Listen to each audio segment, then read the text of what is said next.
Good morning student.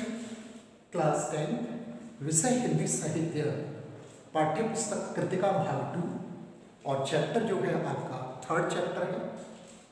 इस chapter के शीर्षक जो है वह है आपके साना साना हाथ जोड़े। इस चैप्टर की लेखिका जो साना साना हाथ जोड़े नामक जो चैप्टर है आपका जो शीर्षक है उसकी लेखिका नाम मधु कांकरिया जी है और इस चैप्टर का नाम यह भाग 5वां है। इससे पहले हम 4 भाग पढ़ चुके हैं और 5वां भाग आज पढ़ने जा रहे हैं इस चैप्टर का।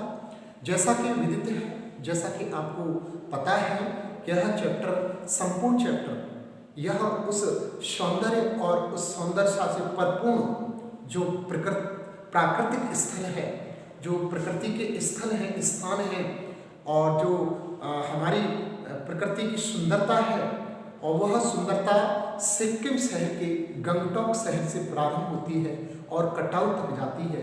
गंगटोक और कटाऊ के मध्य में जितने भी जो भी दर्शनीय तीर्थ स्थल या दर्शनीय जो भी सुंदरता से परिपूर्ण, सौंदर्य से परिपूर्ण, लावण्यता से परिपूर्ण जो स्थल है उनका वर्णन किया जा रहा है। चाहे वो युमथांग हो, चाहे वो आपका गंगटोक हो, चाहे वो आपका कंचनजंगा हो, मतलब कोई भी स्थान हो उसके बारे में यहाँ वर्णन किया जा रहा है मधु कांकरिया जी के द्वारा। दूसरी बात, मधु कांकरिया जी के साथ में 3 ये अपने आप में 3 हैं। स्वयं एक मधु कांकरिया जी है, सेकंड इनका जो जितेन नार्गी नामक जो ड्राइवर है, ड्राइवर कम है, गाइड का कार्य अधिक कर रहा है क्योंकि वो पहाड़ी इलाके का रहने वाला ही है। दूसरी इनकी एक सहपाठिका है, सहपाठी है मणि जिनका नाम है। ये 3 लोग इस यात्रा के अंतर्गत यात्रा कर रहे हैं। तो हमने हमारा जो पाठ था वो यहाँ तक कंप्लीट हो गया था। अब इसके बाद में हम देख रहे हैं कि उम्मीद, आवेश और उत्तेजना के साथ, उम्मीद, आवेश और उत्तेजना के साथ अब हमारा सफर कटाऊ की हो गया। जो अंतिम जो छोर था जहाँ से यात्रा गंगटोक, सिक्किम के शहर गंगटोक से हमारी यात्रा प्रारंभ हुई थी और वो आपकी कटाऊ तक थी और अब जो अंतिम स्थान है कटाऊ उसके बारे में वर्णन किया जा रहा है। उम्मीद, आवेश और उत्तेजना के साथ अब हमारा सफर कटाऊ की ओर बढ़ने में चला। कटाऊ का रास्ता और खतरनाक था।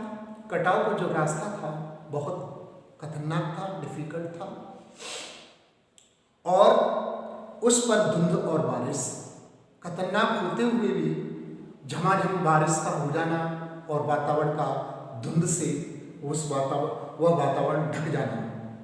जितेन लगभग अंदाज से गाड़ी चला रहा था। हमारा जो जितेन नामक जो ड्राइवर था वो गाड़ी को अंदाज से चला रहा था। पहाड़, पेड़, आकाश, घाटियाँ सब पर बादलों की परत थी। चाहे वो आपका पहाड़ हो, चाहे वो पेड़ हो, चाहे आकाश हो, चाहे वो घाटियाँ हो, सब पर बादलों की जो परत होती है वो छाई हुई थी। सब कुछ बादलमय हो रहा था, चाहे वो घाटियाँ हो, चाहे आकाश हो, सब कुछ बादलमय हो रहा था। बादलों को चीरकर निकलती हमारी जीप और उन बादलों को चीरकर निकलती हमारी जीप, ऐसा यहाँ मधु कांकरिया जी कह रही हैं। खतरनाक रास्तों के एहसास ने हमें मौन कर दिया था और जब खतरनाक रास्ते जैसे ही आ रहे थे, आप जानते हैं जब खतरनाक कोई चीज़ आती है उस समय हमारी जो वाणी होती है, वाणी से निकलने वाले शब्द और वचन होते हैं वो क्षम्य हो जाते हैं, क्षम हो जाते हैं, अर्थात शांत हो जाते हैं। तो खतरनाक जैसे रास्ते आ रहे हैं तो ये बिल्कुल साइलेंट हो गए थे क्योंकि उस समय डर लगता है, केवल ऐसा लगता है कि अब तो प्राण जाने वाले हैं। और उस पर बारिश और उस समय बारिश का आ जाना, आप स्वयं जानेंगे कि उस समय की क्या स्थिति हुई होगी। एक चूक और सब खलास, सांस रोके हम धुंध और फिसलन भरे रास्ते पर समझ समझ कर आगे बढ़ती जीप को देख रहे थे और हम थोड़ी सी भी अगर हमारी जीप फिसल जाती तो हम बिल्कुल पाताल लोक में पहुंच जाते, अर्थात हमारी मृत्यु हो जाती। तो बड़ा ही डर और डर के बीच में बारिश का हो जाना, ये दोनों चीज़ें हमारे साथ में थी। तो हम इस प्रकार हमारी जीप डर और भय के बीच में होती हुई निकल रही थी। हमारी सांस लेने की आवाज़ों के सिवाय आसपास जीवन का कोई पता नहीं था केवल हमारी श्वासें चल रही थी, बड़ी बड़ी श्वासें आ रही थी, श्वासों की आवाज़ चल रही थी। क्योंकि जहाँ भय अधिक होता है तो हमारी जो धड़कन होती है, हमारा जो स्पंदन होता है, जो हमारी हार्ट होता है, वो अधिक बार धड़कने लग जाता है जब खतरनाक चीज़ें आती हैं। तो फिर नज़र पड़ी बड़े बड़े शब्दों में लिखी एक चेतावनी पर, और फिर इसके बाद में हमारी नज़र पड़ी बड़े बड़े अक्षरों में लिखी हुई चेतावनी। आपने देखा होगा दुर्घटना से देर हुई, इस प्रकार के सड़कों पर, मार्गों पर इस प्रकार के शब्द लिखे रहते हैं कि तेज गति से आप वाहन न चलाएं, और यदि आप दुर्घटना से तो देर हुई है, देर पहुंची है घर पर, लेकिन दुर्घटना से बचकर जाइए। तो इसी प्रकार की चेतावनी कुछ उस कटाव के रास्ते पर लिखी हुई थी। क्या लिखा हुआ था? दुर्घटना से देर भली, सावधानी से मौत टली, और सावधानी से आप मृत्यु को भी टाल सकते हो, ऐसा बड़े बड़े शब्दों में वहाँ मार्गों पर लिखा हुआ। करीब आधे रास्ते बाद धुंध छटी और साथ ही सृष्टि हमारे बीच फैला सन्नाटा भी हटा। और जो कुछ आधे रास्ते जैसे ही हमने आधा रास्ता पास किया, उसके बाद में जो धुंध थी, जो धुंध छा रही थी, हर स्थान बादल में हो रहा था, चाहे वो घाटी हो चाहे कोई स्थान हो, हर स्थान बादल में हो रहा था। वो आधा रास्ता पार करने के बाद में वह हमें एकदम जो सन्नाटा था और एकदम बादल जो छा रहे थे, वो सब तब एकदम छट रहे थे। नार्गे उत्साह होकर कहने लगा, कटाव हिंदुस्तान का स्विट्जरलैंड है। और नार्गे उत्साह होकर कहने लगा, तब तक तो वो बोल नहीं रहे थे क्योंकि डर में चल रही थी। थोड़ी सी जीप अगर फिसल जाए तो डर भय के कारण, क्योंकि अंधेरा धुंध छाया हुआ था, गाड़ी भी अंदाज से चलाई जा रही थी। लेकिन जब जैसे ही वो रास्ता, कठिन रास्ता पास हुआ और अच्छा रास्ता आया, धुंध हट गई, बादल भी हट गए, सन्नाटा भी वो भी खत्म हो गया। उसके बाद में उत्साह से कहा जितिन ने, जो इनका ड्राइवर था, ड्राइवर कम था, इनका गाइड अधिक था, तो उसने कहा, उत्साह के साथ में कहा कि यह कटाव जो है भारत का स्विट्जरलैंड है। मेरी सहेली मणि स्विट्जरलैंड घूम आई थी। उसने तुरंत प्रतिवाद किया, नहीं, स्विट्जरलैंड भी इतनी ऊंचाई पर नहीं है और नहीं इतना सुंदर है। उन्होंने ये कहा कि स्विट्जरलैंड से भी ये अच्छा स्थान है। कटाव को इनकी जो मणि थी, इनकी मित्र जो लेखिका मधुकांकरिया जी की, उसने कहा कि स्विट्जरलैंड भी इतना सुंदर, इतना ऊंचा नहीं है जितना ये कटाव का स्थान है। खैर, करीब आधे रास्ते बाद धुंध छटी और साथ ही सृष्टि हमारे बीच फैला सन्नाटा भी हटा। हम कटाव के करीब आ रहे थे और कटाव के पास में पहुंचने वाले थे। कटाव का आधा रास्ता हमने पास कर लिया था, क्योंकि दूर से ही बर्फ से ढके पहाड़ दिखने लगे थे और दूर से ही बर्फ से ढके हुए पहाड़ हमें दिखने लगे थे। पास में जो पर्वत थे वे आधे हरे काले दिख रहे थे, और जो पर्वत खड़े हुए थे पास में, वो कहीं आधे काले कहीं हरे दिखाई दे रहे थे। लग रहा था जैसे किसी ने इन पहाड़ों पर पाउडर छिड़क दिया हो, और ऐसा महसूस हो रहा था, ऐसा प्रतीत हो रहा था कि इन पहाड़ों पर किसी ने पाउडर छिड़क दिया था।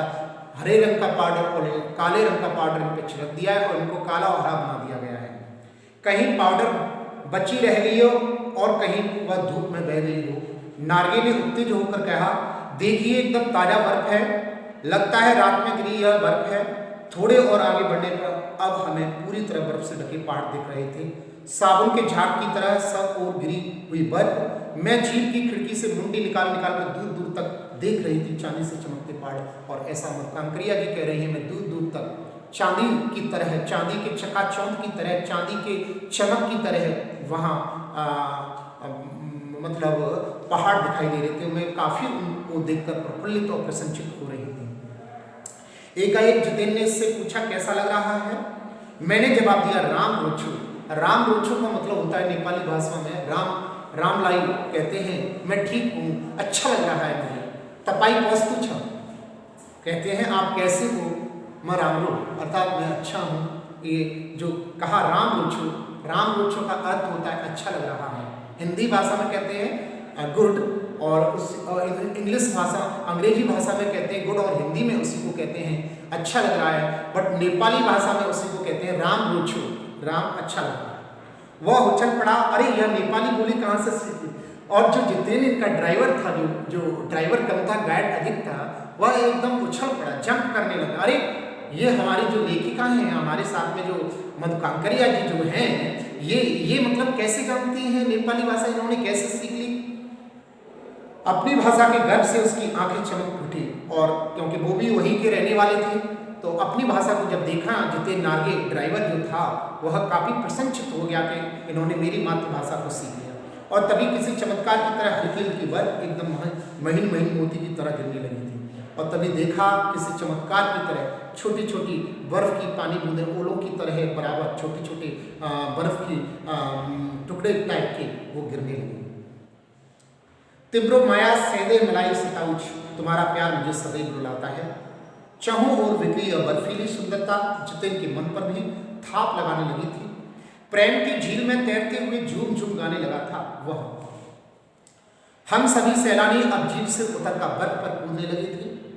यहाँ बर्फ सर्वाधिक थी, घुटनों तक नरम नरम बर्फ, ऊपर आसमान और बर्फ से ढके पहाड़ एक हो रहे थे। कहीं सैलानी बर्फ पर लेटकर हर लम्हे की रंगत को कैमरे में कैद करने लगे थे। ऐसा मधुकांकरिया जी कहते हैं। मेरे पाँव झनझन करने लगे थे, और मेरे जो पाँव थे, मेरे पैर थे, वो झनझन की आवाज़ अर्थात प्रसन्नचित्त, मैं पुलकित होती थी, मैं प्रसन्नचित्त होती थी, ऐसा मधुकांकरिया जी कह रहे हैं। पर मन वृंदावन हो रहा था, और मेरा मन वृंदावन, वृंदावन का मतलब हर प्रकार की कठिनाई से, हर प्रकार की दुश्चिंता से दूर जब मन होता है, मन प्रफुल्लित हो जाता है। जहाँ जाने के बाद में, जहाँ का दर्शन करने के बाद में मन प्रफुल्लित हो जाए, जिंदगी की सारी इच्छाएं नष्ट हो जाए, वहाँ जिंदगी की सारी कुंठाएं नष्ट हो जाए यहाँ, और उस संपूर्णता का जहाँ दर्शन हो उसे वृंदावन कहते हैं, जहाँ आनंद के अलावा जहाँ कुछ भी नहीं। भीतर जैसे देवता जा रहे थे, ऐसा मधुकांकरिया जी प्रस्तुत पंक्तियों के माध्यम से, प्रस्तुत साना साना हाथ जोड़ के माध्यम से कह रही हैं कि ऐसा लग रहा था जैसे मेरे अंदर किसी देव का जागरण हुआ है, अर्थात किसी देवता की उत्पत्ति हुई, देवता जागे हैं। ख्वाहिश हुई कि मैं भी बर्फ पर लेटकर इस बर्फीले जन्नत की वो जी भर देखूं, और ऐसा कह रही है मधुकांकरिया जी, जो इस चैप्टर की लेखिका है, जो वह ऐसा कह रही है, मेरा मन भी उस वर्ग पर लेटने का कर रहा था, और वहाँ की इस तस्वीर को अपनी आंखों में भर लूं, और उस जन्नत को मैं अपने दुनिया में उसको महसूस करूं।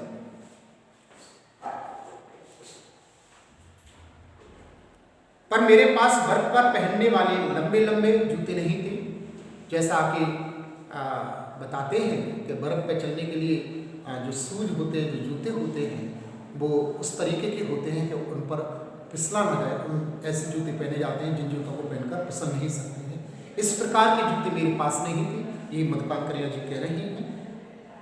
मैंने चाहा कि किराए पर ले लूँ, मैंने चाहा किसी से किराए पर ले लूँ, कुछ पैसे से ले लूँ किराए के लिए। युमथांग और झांगू लेक की तरह टूरिस्ट स्पॉट नहीं था, लेकिन जैसे युमथांग और झांगू जो दो स्थान थे टूरिस्ट के लिए अच्छे स्थान थे, टूरिस्ट वहाँ मिल जाते हैं, वहाँ किराए पर जूते भी मिल जाते हैं, बट इस प्रकार का यह स्थान नहीं था। इस कारण यही झांगू की तरह दुनिया भर की तो क्या एक भी दुकान नहीं थी, और यहाँ झांगू और जो आपका युमथांग था उसकी तरह एक भी दुकान नहीं। तो आप जानते हैं कि बर्फ के स्थान पर दुकान कहाँ से आई जब बर्फ ही बर्फ हो।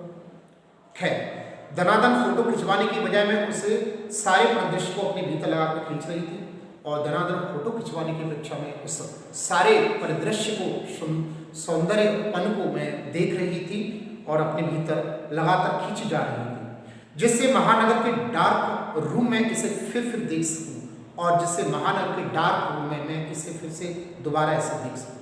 संपूर्णता के उन क्षणों में यह हिमशिखर मुझे मेरे आध्यात्मिक अतीत से जोड़ रहे थे, और यह इस प्रकार के क्षण मुझे आध्यात्मवाद की तरफ ले जा रहे थे।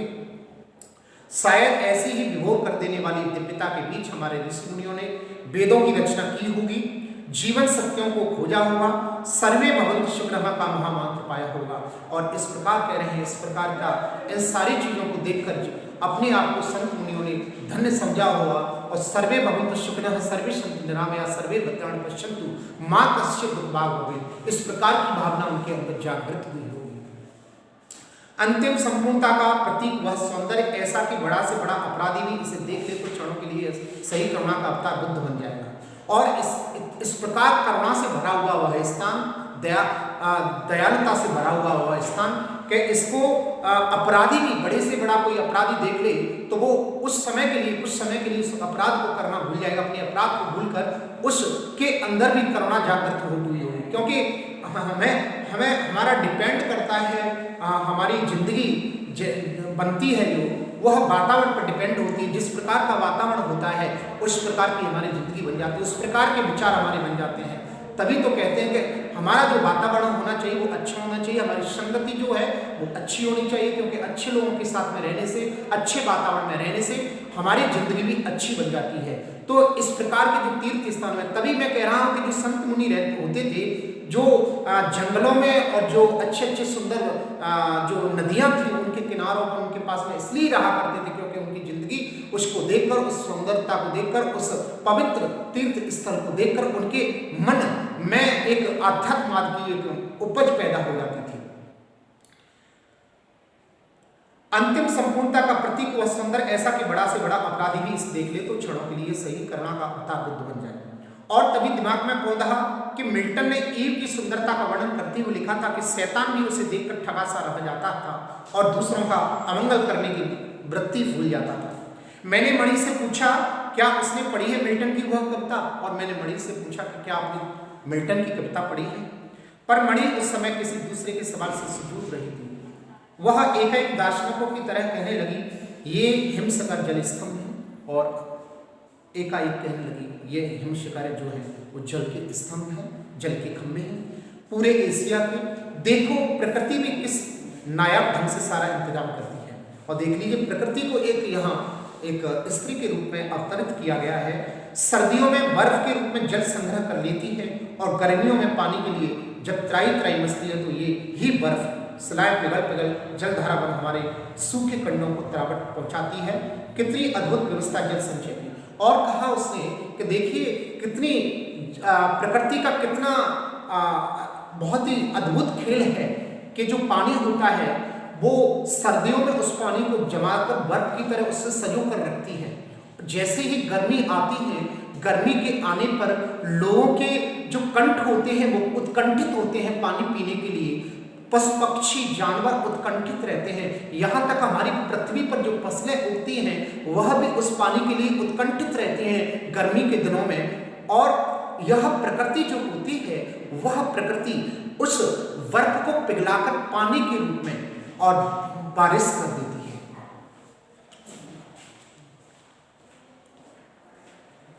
मणि ने अभिभूत को माथा नवाया, जाने कितना ऋण है। और मणि जो इनकी सहेली थी, इनकी सहपाठी थी, उन्होंने नतमस्तक होकर सिर को झुकाया अपने को। जाने कितना ऋण है हम पर इन नदियों का, हिमशिखरों का। वास्तव में जो हमारे हिमशिखर होते हैं, बर्फ की जो शिलाएं होती है, बर्फ की जो पहाड़ होते हैं और जो नदियाँ होती हैं, इन पर हमारा न जाने कितने दिनों से ऋण है हमारे लिए। वो कितना करती है, हम उनके लिए कुछ भी नहीं कर पाते हैं। वो परोपकार के लिए कितना जीती है, हमारे लिए कितना जीती हैं। ऐसा इनकी मित्र सहपाठी जो बड़ी है वो कह रही है। संसार कितना सुंदर है, स्वप्न जगाते उन लम्हों में मैंने सोचा, पर तभी उदासी की एक झीनी सी परत मुझ पर छा गई। उड़ते बादलों की तरह पत्थर तोड़ती उन पहाड़ियों का ख्याल आ गया। और मैंने देखा कि उन पत्थरों पे तोड़ती हुई पत्थरों को, जब मैंने पहाड़ी औरतों को देखा तो मेरे अंदर एक उदासी की छाया छाने लगी।